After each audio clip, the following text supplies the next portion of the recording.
So we're going to do things a little bit differently today. I'm joined in the podcast studio, or the melting pot, with Stephen, who is one of our video partners. Hi, Stephen. Hello. Yeah. Today we're going to be talking all about video marketing, video content, video production, touch upon AI. But I think a good place to start is if you could just tell us a little bit about your career, your background, who you are to our listeners, etc. Yeah, so my name's Stephen Coleman. I run a production company here in Jersey called Neau Studio. Some people pronounce it wrong, but there you go. It's Newer. So I started video. Well, actually, I started filming when I was about 13, 12, inspired by Jackass, if you remember Jackass. So I got my first camera when I was that age, and me and my friends would just do silly things. I wouldn't recommend it. But yeah, we would film, and that's when I got into editing, and that's where my passion started for it. Unfortunately, through school and everything, there wasn't really much direction for that. There was no like, oh, you're good at that. You get paid to do things like that. Yeah. It was more the classics, your teachers, your doctors, your lawyers, and I just didn't go down that route, but continued to do it. I'd go skiing, I'd make skiing videos for my family and things like that. So it only really became my job during COVID. So I was working for the government, and I was actually a graphic designer to begin with. But during COVID, sort of the whole landscape changed for everyone. And in terms of getting important information out to people, video seemed to just be exploding. And I remember the meeting really well, where it's like, we need to find someone that can edit and film. Like, hi. And I said, yeah, I could easily do that. Yeah. And that was the first point where I was like, I'm going to be paid to do something that I really enjoy. So that's where it sort of began, and worked for government for 5 years and learned a lot. It was very much a baptism of fire. There wasn't any time to really get to grips with anything. It was go, go, go. And it suits me. I've got ADHD, so my brain is constantly just thirsty for all things information, learning, and it was just the right environment where I just had to go, pick it up, get on with it.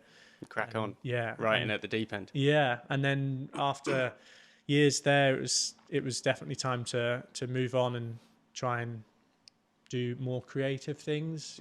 Government absolutely loved it and had such a good variety of people. Some people, I got to meet and see the people. I call them the unsung heroes, because they're never out there. They're never in front of us like the ministers, but they're the ones getting things done. And, the amount of times I'd see things that I just wished other people could see, because it's fascinating. It's amazing. And, it gives you a good sense of where your money is actually going. Yeah, where the old taxpayers' cash. Yeah, but I think going. it was just missing that creativity that I needed. I did it for so long, and I felt like I could do a lot more. So ended up leaving government in December, and starting up on my own. Oh, so you literally went straight from working in government, very secure, pension, healthcare, everything, through to, right, let's do it myself sort of thing. Yeah, it was scary, but I never regret anything, never will. And I felt like I have to try it, because I will regret not trying it. Yeah. And so far it's been really good. Awesome. I've been able to work on projects that have really used the whole of me, and more, and a lot more in line with the sort of things that I like. So yeah. And now you're loving it.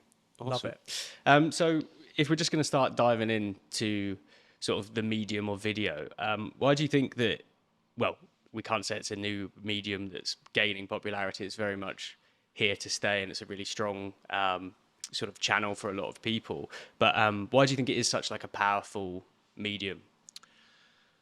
So I think Big question. Yeah, I think we as humans change over time. We're definitely changing to the point where we like things quickly. We don't want to waste our time, and especially with, you get the movements of when I first started, because I'm a photographer as well. So I used to do photos. And when I first started photos, Instagram was photography, like just photos. But nowadays, I mean, they are photos, but it's heavily reels. And that's, you can see things like TikTok gaining popularity. But we like that really fast, like media. Yeah. And I think just those massive organizations, companies have pushed video more and more and more. So as much as I think COVID had a big say in it, because everything had to kind of be digital to get in front of people information wise, it's just grown and grown. And yeah, we're not happy with watching just one thing. We want to watch 20 things. Yeah, we in get, 1 minute. Yeah, we get the doom scrolling. Yeah. And that's just how we are now, I feel. Yeah. So yeah, getting good content in front of people, video content, is a great way of getting the information across. And also it can be quick. Yeah. And easy. I keep saying, like, we're changing. I do think we're getting a little bit lazy, or we just don't want to spend too much time with reading leaflets. And Yeah, for so sure. you could get a whole leaflet in a video.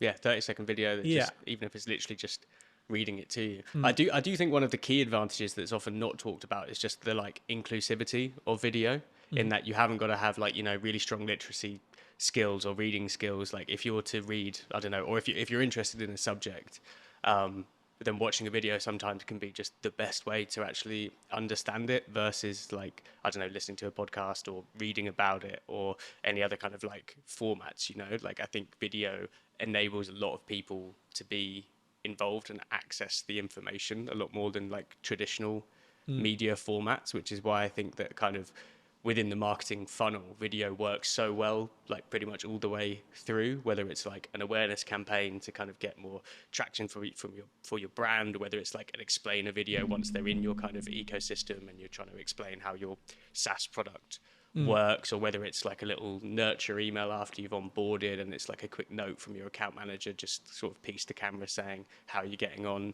I think it's just a really good medium that allows more people access, right? Yeah. And also, I say we get the opportunity with video to not play with people, but we get to portray a certain emotion if we want to.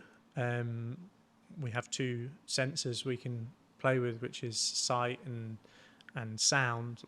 And even with like a 5-second clip, I could show someone a 5-second clip that's edited 3 different times, and in those you could watch that same clip with different sound, different color, and you could feel completely different things. I could turn it really blue and cold and put some whistles in it, some wind, and you kind of feel like the other emotion. Like, why am I crying? Yeah, the other senses are kind of coming with you. It's like I can put myself in that place. When you read something, it's really difficult, especially with like posters and leaflets, with copy being so short and small.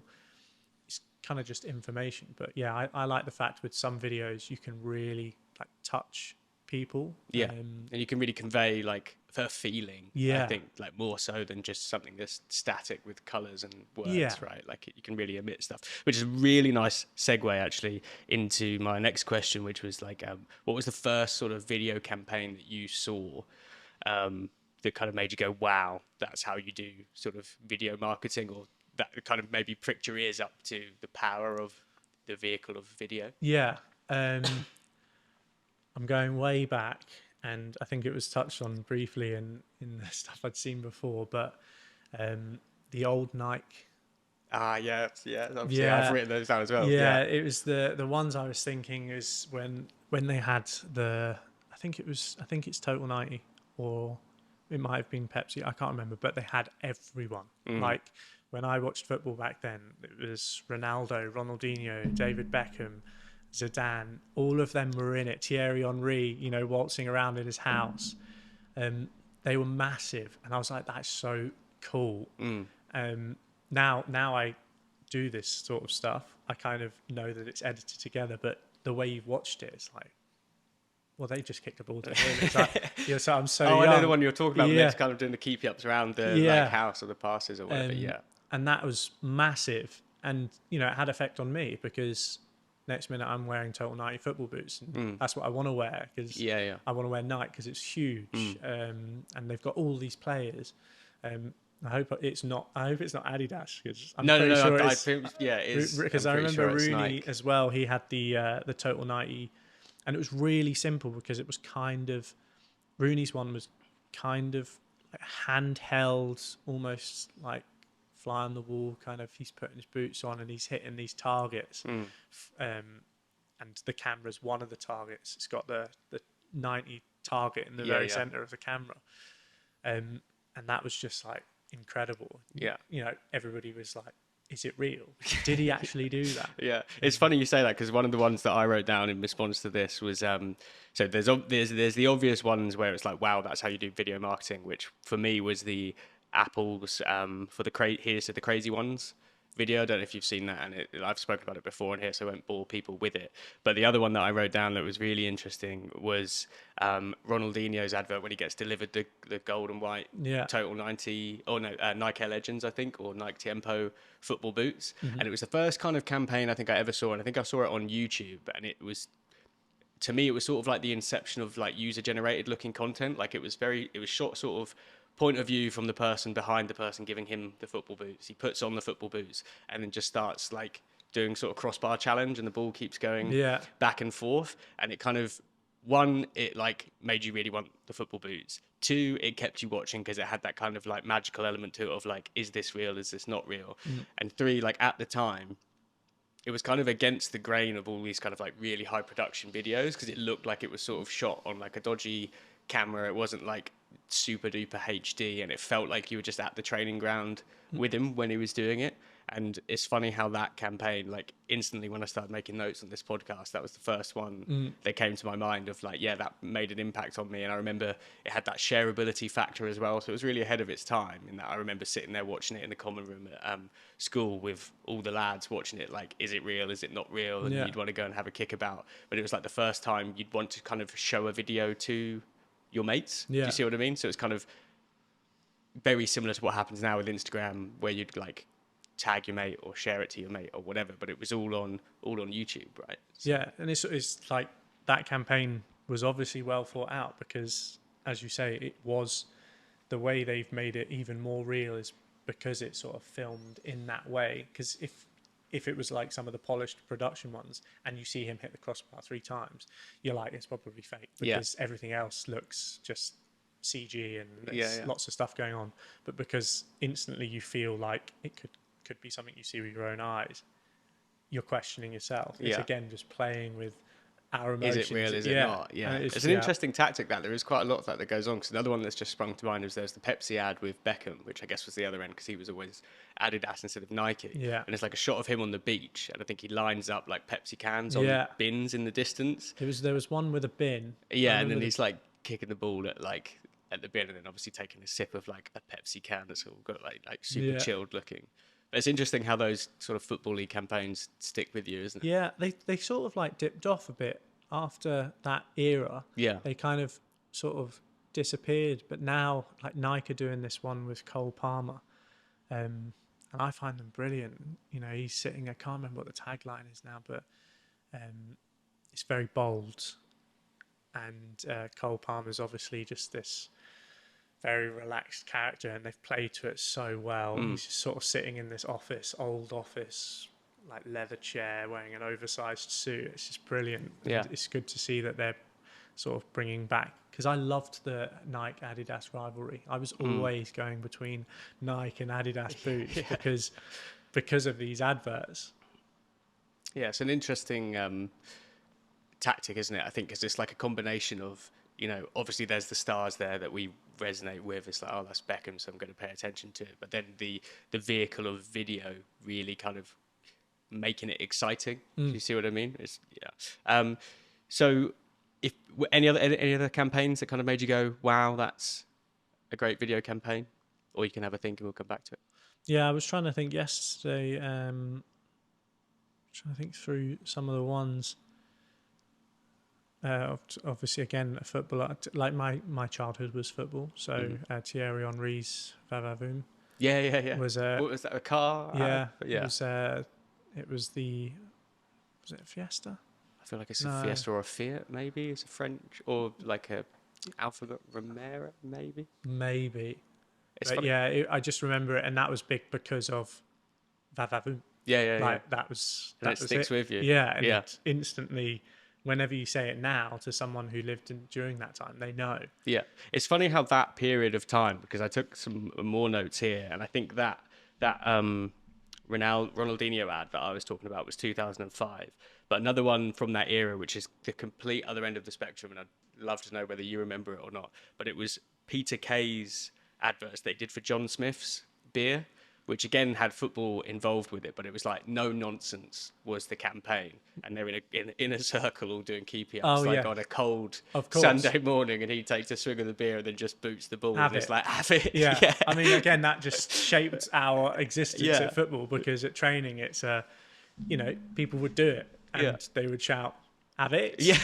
And then it became like, Yeah. I wonder if Avit was a thing before that. It must have been. I don't guess know. That's somewhere, the first I remember Yeah. of Have It, but yeah, I was too young to know really what it was. Yeah. I remember what John Smith was, Yeah. but I wasn't drinking it. No, you there just 10 years old with the Or John was Smith. I? Yeah. No, it But was. it's interesting, isn't it, how that kind of permeates culture then when you've seen like a video ad that obviously has that kind of that audible snippet in it of Avid. Yeah. And then you'd go and play I'm sure you played Sunday League football as well, and then I don't know, before the enemy or the other team goes and takes a free kick, you're just waiting to shout Avid Yeah. after they've skied it, you know? Yeah, I mean, there's definitely been a few. I'll try and think of some during along the way. More recent, maybe. Yeah. Um, Well, we'll have a think. Yeah. It might spark your thinking. But in your view, what sort of separates a good video campaign from a great one? Obviously, we've just spoken about great ones. But can you what's your secret? And don't give away all your secrets, obviously. But what's No, the secret sauce? well, I would always say quality. I'm a sucker for quality. I enjoy trying to make everything as perfect as possible, because when you get to view it, it keeps you engaged. It doesn't take you away. There's a lot of times where I'll watch something. It's like I view video completely different now, and it's a shame, because there's sometimes I just really want to enjoy something, but I can't. I'll watch Netflix, and you can ask my partner. All I'm doing is like, oh, I wonder how he's lit that. Yeah. Or Well, what a great establishing shot. or I'll notice cuts, because I cut videos. Yeah, So yeah. I'll notice, oh, that audio has been taken from somewhere else. I can hear the cut. So yeah, I definitely view video a lot differently. But one thing for sure is that when I am watching like local campaigns or any other campaigns, if the quality's not there, I'm out. I've almost dipped out. What do you, if I can just dig deeper into because I feel like this is where we maybe differ in terms of what metrics we're using to describe quality. Because as someone who's predominantly strategy focused, quality to me is it ticking the boxes of the strategy? Whereas I don't want to put words in your mouth, but perhaps are you looking at it differently? Are you thinking quality of audio capture, quality of? Yeah. So for me, the big one is it's just making sure that everybody is engaged in the content. And that's not saying every single company requires extremely decent lighting and the best polished video possible for their campaign, because that's not the case. And for example, the shop down near How Davis Park. Yes, I know the guy you're going to talk about. Yeah, amazing. I mean, why? Brilliant. Could you imagine me going in there with my camera, my audio equipment, and trying to outperform what he's done? Yeah. It's not going to work. Can you maybe just explain to the listeners what he has done in terms of the? Yeah, I mean, to be fair, he does it. He's really infectious. He's like, when you watch him, you just smile, because he's just constantly smiling. The ones I've seen is he's, talking about things he's got in stock, but he's very handsy, and he's talking directly to camera with this fun voice, and you instantly feel at ease. You're not taken away. You're engaged Right there in the with him. video. Yeah. So yeah, I think he's brilliant. But say if someone else did that, so like a massive law firm, and you watched it, and it doesn't quite fit, you know it doesn't fit because you know the company, or you're instantly out. You're like, ooh. Yeah, it doesn't feel like authentically Yeah. them. I think that comes back to sort of marketing fundamentals, right? Of kind of authenticity, good storytelling, and then just character building at the same time. In that, like, his character, for example, in a different context would also be great, but it would also maybe not work. Like, as in, if he was that, exuberant and excitable Yeah. for like said law firm, Yeah. you would instantly not take the law firm seriously. But Yeah. because he's there sort of, I don't want to say peddling or like, but he's there promoting his new, range of prime drinks or Yeah. American sweets or like, discounted items. I think I saw one recently for like cat chews or something like that. And I was just like, what am I doing? I've literally doom scrolled through Yeah. all of his I doom videos. scroll. He's popped up. I love him. I It's think he's great. brilliant. Yeah, for sure. He's great. But no, quality wise, it is just, if I am to do something for a client or a customer, I want to make sure that it is at the highest quality I can produce. So if it does require good audio, what does good audio mean? I want to make sure that I'm capturing it the best I possibly can. If they require good video, I want to make sure that I'm capturing that at the best quality, and then I can edit it in the best way possible. Those sort of things. For sure. Yeah, I think one key thing, slight tangent, I guess, but I think one key consideration that people don't take into account when they're making video content is just the platform it ends up on. People always kind of, well, in my experience, when you're dealing with clients, they kind of think video first rather than platform first. Yeah. And I'm like, really, in this day and age, there's so many different platforms as to where your video is going to go, right? Like, is this going on your website? Is it going to be blown up and be massive on a screen at an expo that you're doing? Is this social first content? And I think they're not necessarily taking into consideration how this is going to be deployed. They're always thinking about the capture and what needs to be in it and what lawyer needs to say what, or what person on the executive team needs to say. But then they're not thinking, oh, actually, is this going to be applicable for Instagram? Would this message still translate on a smaller screen in your hand? Does this work on the website as well? But have you experienced that where? Yes, a lot. There's a lot of times where everybody, well, as I came from government, we had to produce everything for everything, every platform we possibly could to get comms out to every demographic for, big, important comms. So that was really hard because obviously the style, like if someone was to say I'm editing a video, I want it for TikTok, it's a completely different style. There is no time for pauses in that 90 seconds. Yeah, yeah. You can't. There's lots of jump cuts. People want the information constantly. YouTube, you've got big powerful. I watch YouTube a lot. It's probably what I watch the most. And most of the videos I watch are 20, 25 minutes. So they've got a lot of time to play with to get across what they're getting across. It's very beautiful. It's and then Instagram, similar to TikTok, it's probably not as fast because we've got a good mix on Instagram, I think, at the moment. But TikTok's very quick. It's trying to strike the balance between all of it in editing without costing the client a lot more money because it is a kind of different edit. Yeah. Well, and I think sometimes they, like, whilst like we're doing now, shooting something long form and then chopping it up into clips and whatever, that's great. But I think there is such a skill in knowing, like, when you're on the ground shooting something, how to make it applicable for more than just one platform. Because obviously, like you're saying there, everyone's got like tight budgets and they've not necessarily considered all of that thing. And I think that's the difference to me, not necessarily between a good video campaign and a great video campaign, but between like working with a good videographer and a great videographer.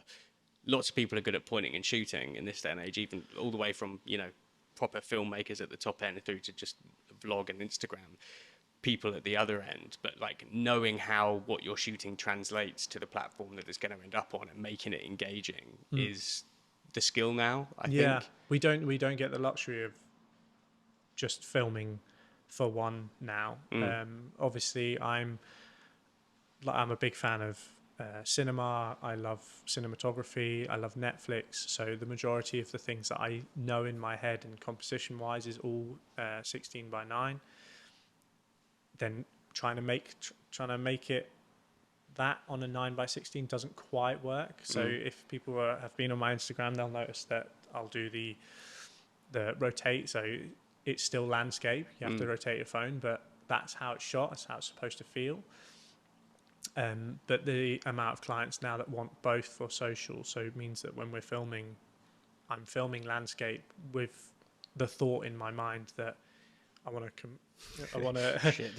set up the shot for landscape, but also wide enough or far enough back that I can cut it for portrait. Yeah.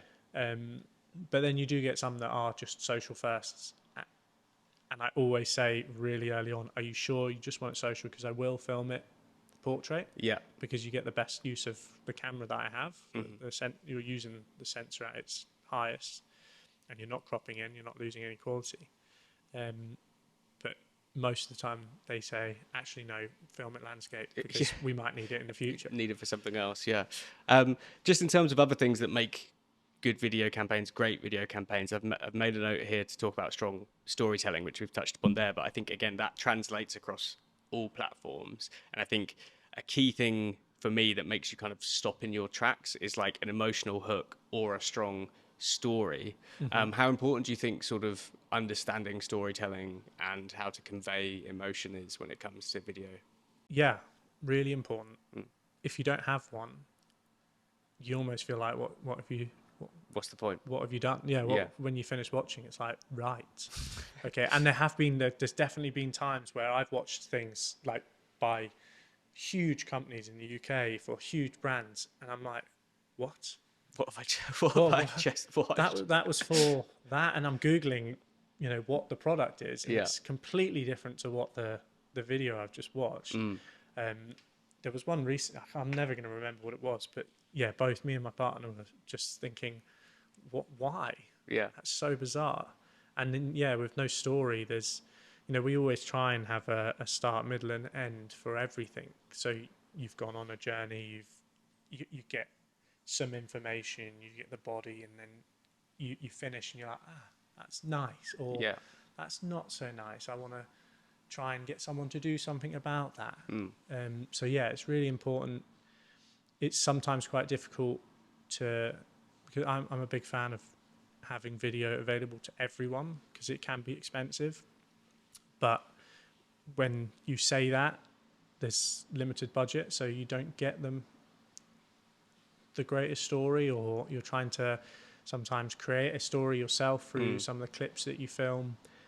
But most of the time when I'm doing it, it sort of comes to me as I'm in the, I'm sitting there looking at all these clips, and I'm just thinking, where do I start? And then once I've started, there's like, it just you goes, can kind of and I can't weave the narrative stop. in. I can't stop, because if I stop, then I'll come back to where I was before I started.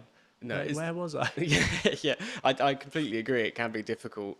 And again, I'm not a videographer, but I oversee quite a lot of edits. And one glaringly obvious thing that seems to be amiss with a lot of videos is just any sense of narrative within it, which just instantly makes you tune out. Because but there are lots of ways of doing it. And one of the things, just going back to the initial question about what makes a great campaign, is where you can use storytelling to subtly push a product. So there's an example of a campaign, and I don't know if you've seen it, but I think it's I'm going to butcher the name here, but it's a Seat Tarocco car.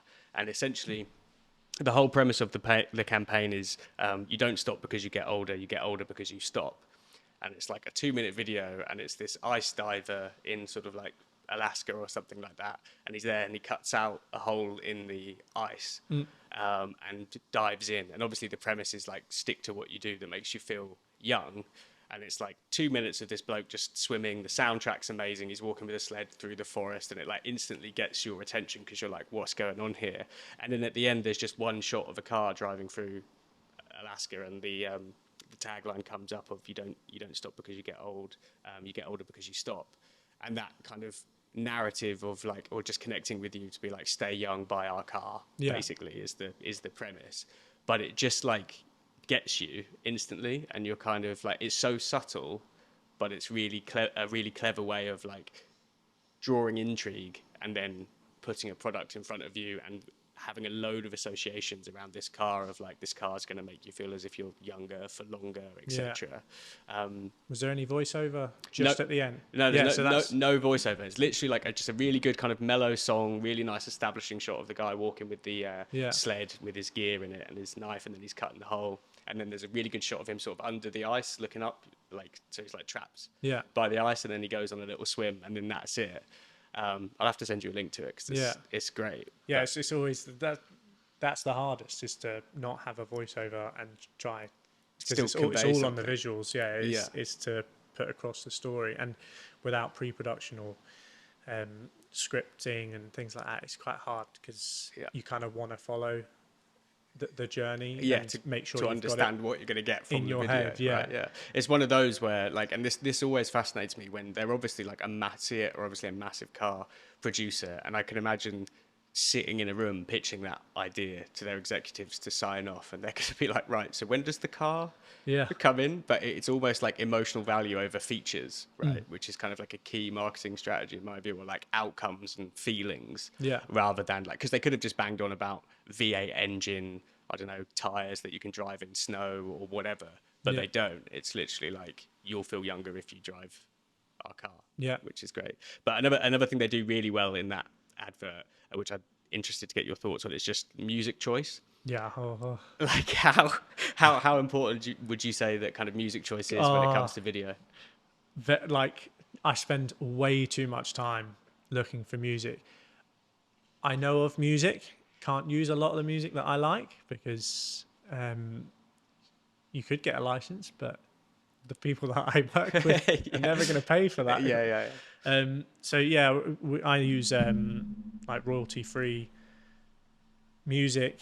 I actually use a website called Artlist. I'm more than happy to say that because it's been brilliant. I moved over to them and absolutely love it, and I can spend so long listening to track after track, and there's a lot we can do with like chopping up the music ourselves, so it's the good bits where we need them to be lifted and chopped off the end so it at least ends properly. But I'm always searching for sort of, when's it going to rise, what sort of rise is there, what sort of feeling is there. I mean, most of the websites now, they have all their filters.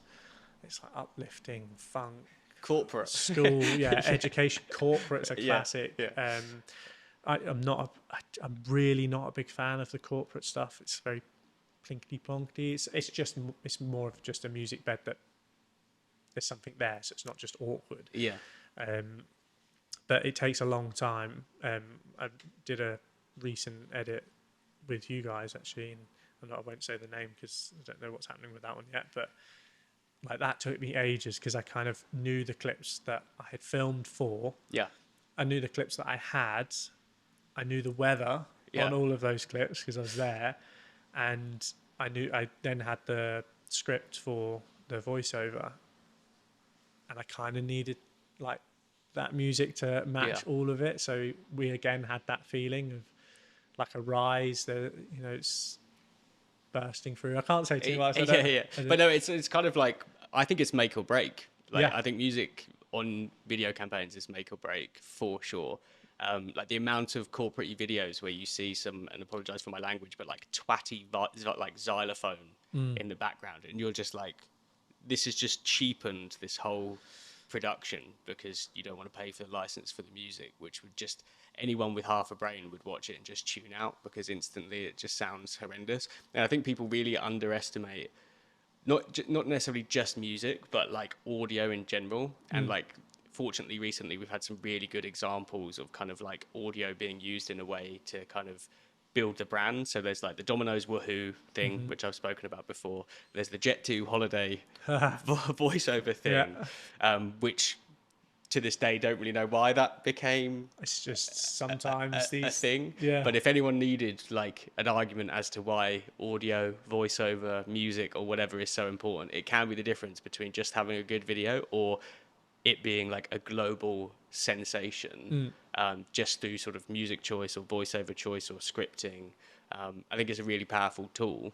And if you were to look back at like the majority of adverts or the majority of videos that I've seen that have like really resonated with me are basically all to do with the music, right? Like if you think of all the Christmas campaigns, like again, I've spoken about this before, but there's one when a kid gets a piano for Christmas, and it makes me fully well up because my granddad got me a set of drums for Christmas once, so it was like completely tugged at my heartstrings. And then I think Tiny Dancer starts playing by Elton John. And God, does it just like tug at the heartstrings? I'm sure I'm not the only one that's felt like that for a song, you know? I mean, that's the best. That is like the best thing when I create videos.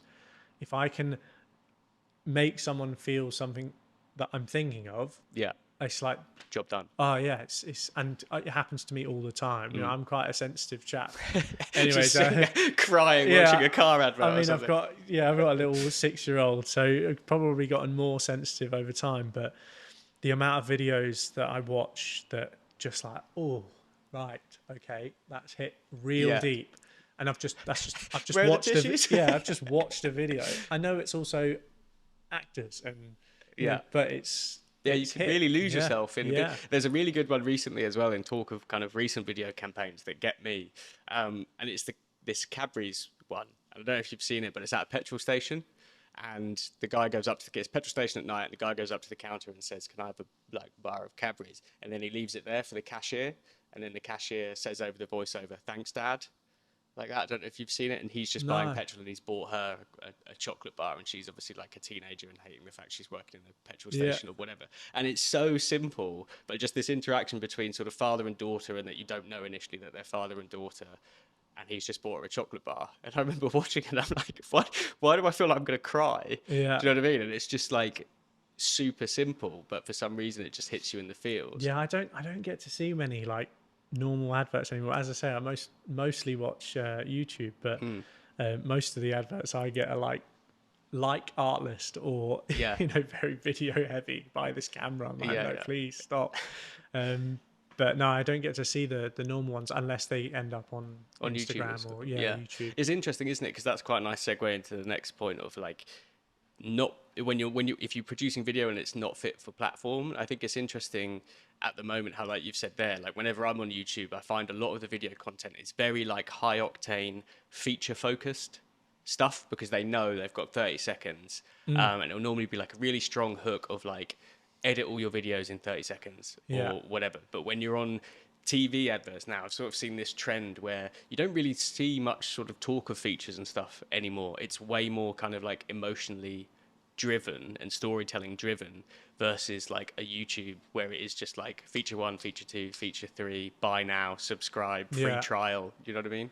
Yeah, we got 6 seconds I think on YouTube. Yeah. To really get someone to not press skip. Yeah. Or next. Now, well, it's 5, but 5 seconds, isn't it? I think on the skip now. Yeah. So yeah, it kind of has to be. And I always find myself, I skip almost all of them, but there are times where someone's got me. I'm like, oh, okay, what's this? Yeah. And I try and make a mental note as to why. But I think, again, it's just, well, YouTube knows what adverts to put in front of me because they're probably helpful Just to got me. all your preferences. Yeah. But yeah, TV, you don't have a choice. You're waiting for your program to start back up. I'm not sure what it's like now with iPlayer and things like that, but I think it depends. But you do occasionally get like adverts on it. But it is, I do find it interesting now because before I feel like in the past there wasn't really as much of a distinction, whereas now I think you fully have to consider, like we've said before, like where is this sitting? Is the first 5 seconds of this landing? Because I think with the TV medium, there's different affordances that you can get a little bit more creative. I think. You don't have the skip button really. Yeah, you haven't got the pressure of being like 5 seconds. I mean, there was a phase during in YouTube where people would literally say outright, "Don't press the skip button at the very start." Yeah. And to be fair, I was like, "Oh, right. Okay." And then I'm like, instantly like, "I'm listening." Yeah, fine. I'm listening. It worked, but I've not seen it for a while. But again, that's one thing that people did to just try and get people to buy the product. Well, and just the prevalence of like really strong hooks. Like I think there's a tactic now that loads of people deploy, and it will be like 5 things you need to know about insert topic here, or like stop scrolling before you hear this, and whatever, and all of that. And like I kind of hate it, but I find myself telling clients they really need to, Yeah, because it works, right? That's the problem. Yeah. Yeah. I mean, we get the insights on Instagram and TikTok, and you can see the fall off from when you've posted something. You can see how quickly people are scrolling off. Yeah. I mean, if you make it 3 seconds, it's an achievement. Yeah. Like if you get good, I don't know what's good now, but I remember it was 50% past 3 seconds, and if it was above that, that's Great. really, really good. Yeah. But that's quick. That's really Yeah, quick. imagine trying to convey everything your brand does, everything you're about, all your values, how your product's different in 3 seconds. Or keep them around. It's so hard. But some people, they nail it. Some videos they don't.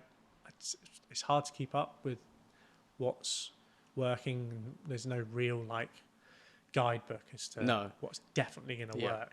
I think it's all of it. Visual, what they say, you can tell instantly.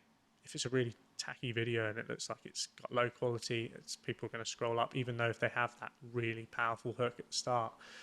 You kind of need to get all of them together. Yeah, to make it work.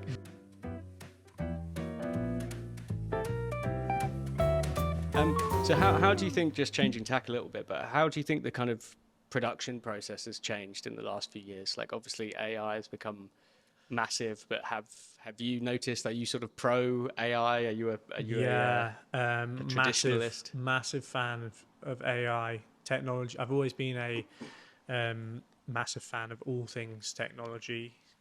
Try to keep up with the world as it speeds along, even more so now with AI. But yeah, I'm fully embracing AI.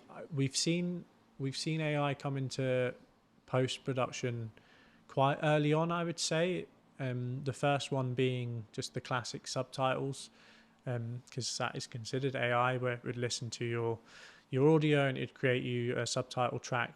Brilliant. Saves, I remember doing subtitles manually. Typing it out. Yeah, and it was a nightmare. And as good as we think we are humans, and we do make mistakes. That's why computers are just better.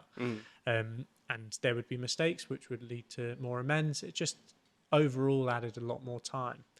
So that was where it first happened.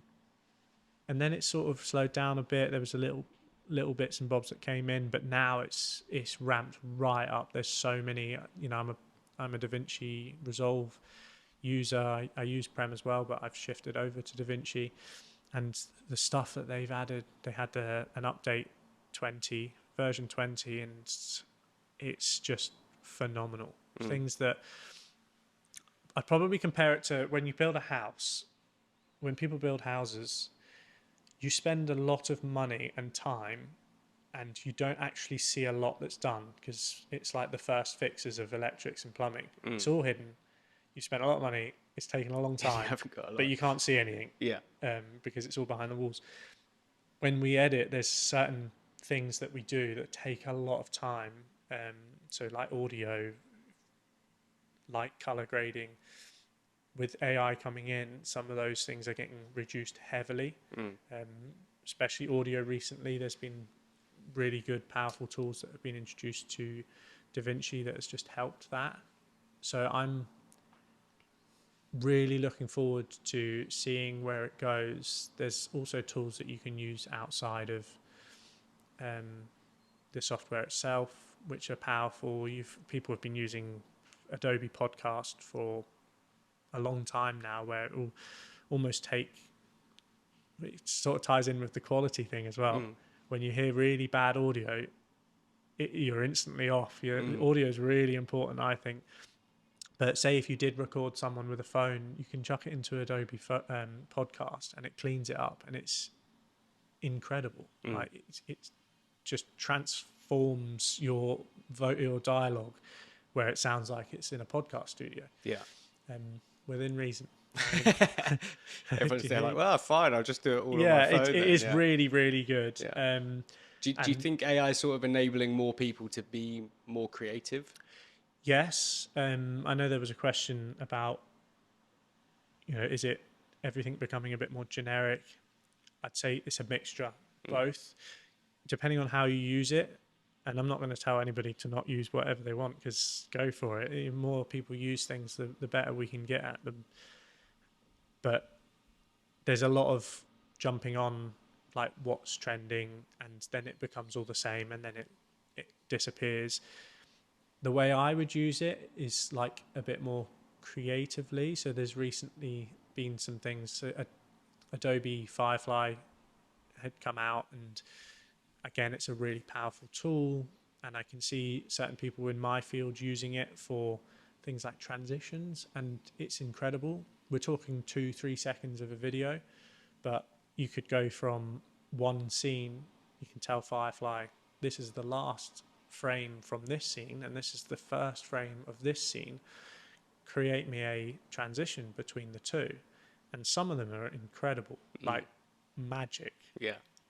And if you were to do that 10 years ago, you're paying tens of thousands of pounds for CGI, and someone and now it's just created it. And I do think it leads to this kind of like homogenization of video content though in certain instances, because like you said there's trends that happen and everyone jumps on them.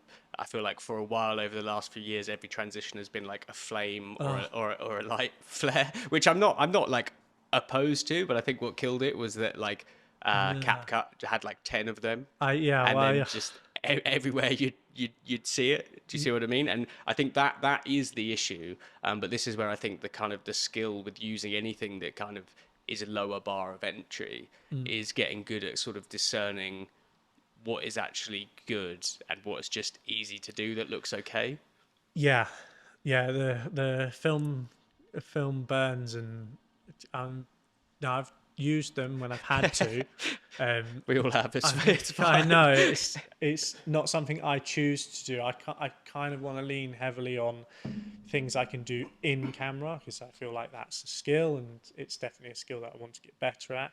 But yes, using a transition that you buy from a pack, and it's just a case of dragging it on and dropping it there, and whoosh, it's a film burn. Yeah. And it's done. I think interestingly though, it's funny when you chat to someone who's more of like a I don't want to call you like a purist or whatever, but someone with the skills who notices that sort of stuff. Because I'm quite an advocate of like, because I'm a marketing generalist, I can do a lot of things okay-ish, but I'm a big believer in like, depending on the platform or whatever that you're using, you can get away with stuff being lower production value if it is still what the video needs to be. And I think now, like as a requirement when you're working with people, there's just such a heightened requirement of volume of content that you have to get through. So I actively encourage like some of the people that we work with, it's like, no, it's fine to use like templated stuff or packs of things or whatever, if that fits their budget and the video is still good. I think where it goes wrong is where that's the default. Right, yeah. Where you're just like, oh, well, I'll just chuck that in because it's easier to do, without actually thinking about the end goal of like, is this video now just looking like every other video that's out there, right? Yeah, I think just the more that people do it, the more people then start going, it's a bit. Yeah, it's just making sure that you do something else. Yeah, and yeah, as I said, I try to not have any real. I try to have everything done myself, and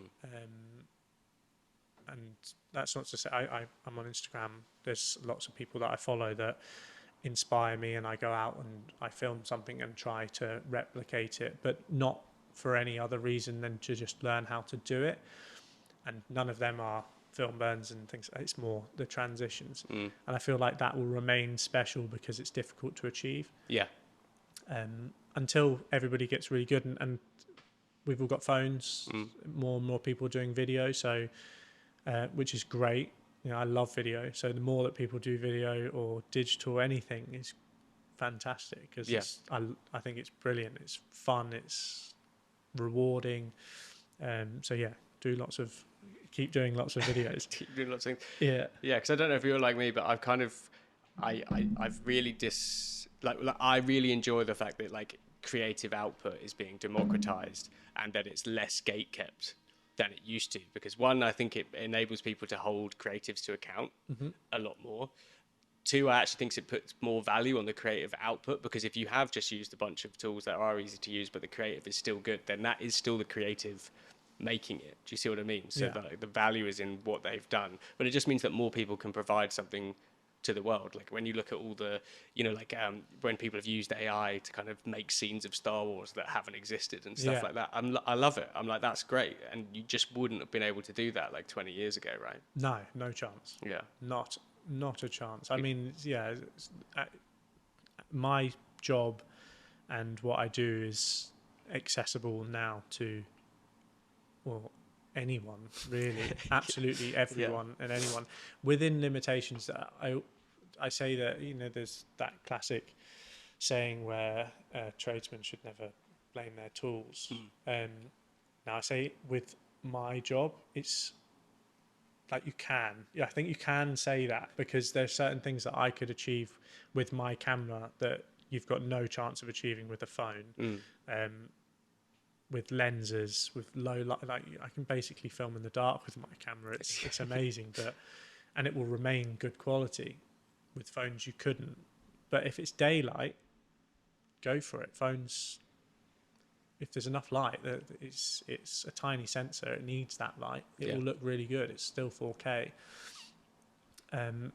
But yeah, we've got CapCut, we've got AI. CapCut's, you've got DaVinci as well, which is free. The free version that people can just jump on and start editing. So it's extremely accessible for everyone. I just see it as it pushes everyone up. Everybody. Again, I'm from my family have businesses in hospitality and restaurants where a lot of people don't have budget for these things, but I don't think it's fair that they can't have it. Only finance and corporate can have these great and wonderful things. No, everybody can have it now. It is accessible. Equipment is a lot cheaper because more people are doing it, so the demand's there. So yeah, it's you think it's a good thing? Yeah, I love it. Yeah, I love when people, I try and help as many people as I can over here, by sharing knowledge, not gatekeeping. But I just want to see more and more people do cool things that are not film burns and film grains and all of that, but like someone might do something, and again, I'm inspired. I'm like, I need to learn how to do that because I think it's cool. I learn that. Maybe I put out something that's different. They learn that, and then we push. Everybody gets pushed pushing up. each other. Yeah, and I think in Jersey it's happened. We've got like some really, really, really talented people in our industry, and I say that I've been to the UK. I've worked with, and we're in kind of a different league to some of the ones that I've met in the UK. It's fascinating because I feel like everybody's just lifted everybody up against each other. Yeah, we are competing, but it's kind of good. You're also helping. We're also healthy competition sort of thing. Yeah. So how do you think? And we'll call this the last question. But how do you think or what do you think the future of video marketing and video production looks like? Any sort of trends or things you're noticing or any predictions? Well, no, I think the short form sort of snappy TikTok things is here for a while, unless some other platform comes out that just grips the world like TikTok, but for a different style. So I think short form is sticking around. I think long form is probably one that's going to start decreasing unless it's films or documentaries and things like that. But yeah, longer form seems like it's getting less and less. I used to watch YouTube in its best era. It's changed a lot since then. I think production wise, I think we're going to sort of start seeing a shift with editing, post-production being a lot more AI. It doesn't seem like it's stopping from any of the softwares that I use, DaVinci and Adobe, that they keep pushing for more and more and more. It's been fast, and the stuff that they've come out with hasn't taken long. So in 2-3 years, I can't even begin to think what they're going to bring out that just helps post-production. I'd say in the future, I would end up just becoming just filming, lighting, filming, sound, and editing will just heavily lifted by AI. Yeah. Because they are. It's better. It's better than us. It's got so much knowledge. It will have so much knowledge. The more and more we use it, the better and better it gets. So, yeah, hopefully it will get to that point, because I absolutely love the filming aspect. I love the lighting. So until robots come and start doing that, I'm happy. You're in for a job for at least 20 years. Yeah, Hopefully. hopefully, if I can keep doing the practical stuff, the physical stuff.